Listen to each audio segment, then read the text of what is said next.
जम्मू कश्मीर में कोरोना के 523 नए मामले सामने आए हैं। वहीं दूसरी तरफ 300 लोगों ने कोरोना वायरस को पिछले 24 घंटे में मात दी और स्वस्थ हुए। प्रदेश सरकार द्वारा जारी बुलेटिन के मुताबिक पूरे जम्मू कश्मीर में अब तक 300 लोगों की मौत हो चुकी है। वहीं प्रदेश में सबसे ज्यादा प्रभावित जिला श्रीनगर रहा, जहां कोरोना के 145 नए मामले सामने आए हैं। वहीं अगर जम्मू संभाग की बात करें तो यहां 156 नए मामले सामने आए, तो वहीं दूसरी तरफ कश्मीर संभाग में 367 नए मामले सामने आए हैं। इसके बाद पूरे जम्मू कश्मीर में कोरोना संक्रमितों का आंकड़ा बढ़कर 17,305 हो गया है। भारत में अलग खालिस्तान राज्य की मांग को लेकर पंजाब 2020 जनमत संग्रह को कनाडा की सरकार ने खारिज कर दिया है। कनाडा की ट्रूडो सरकार ने साफ तौर पर कहा कि वो ऐसे किसी भी जनमत संग्रह को कोई महत्व या पहचान नहीं देगा जो भारत की संप्रभुता और अखंडता के खिलाफ हो। कनाडा की सरकार द्वारा अमेरिका स्थित सिखों के एक अलगाववादी समूह की पंजाब 2020 के नाम से खालिस्तान राज्य की जनमत संग्रह करवाने की मांग को रद्द करने पर सिखों के नेता और विशेषज्ञों ने इसे भारत सरकार की कूटनीतिक जीत करार दिया है।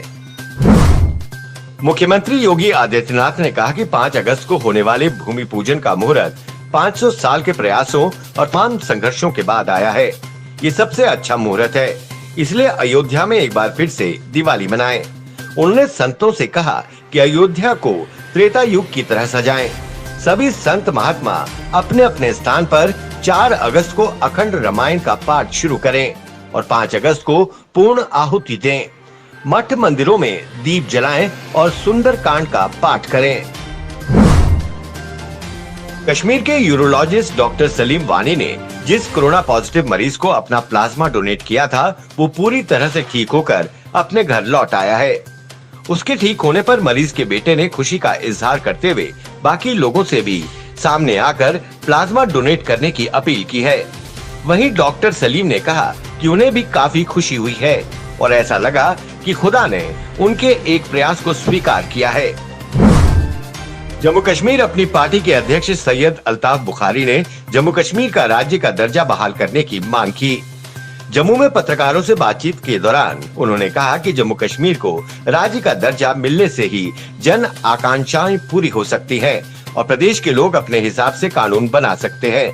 उन्होंने जम्मू कश्मीर में 4G मोबाइल सेवाओं पर जारी प्रतिबंध पर हैरानी जताते हुए कहा कि अमीर लोग ब्रॉडबैंड और वाईफाई सेवाओं का प्रयोग कर 4G का लाभ उठा रहे हैं।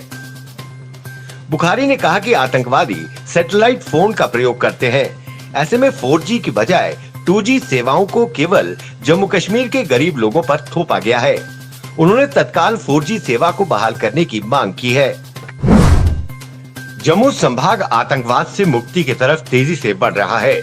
डोडा को आतंकवाद मुक्त कर दिया गया है और जल्द किश्तवाड़ को भी कर दिया जाएगा। यहाँ 2 से 3 आतंकवादी बचे हैं। कश्मीर संभाग में मौजूदा समय में गिने चुने आतंकी ही सक्रिय हैं।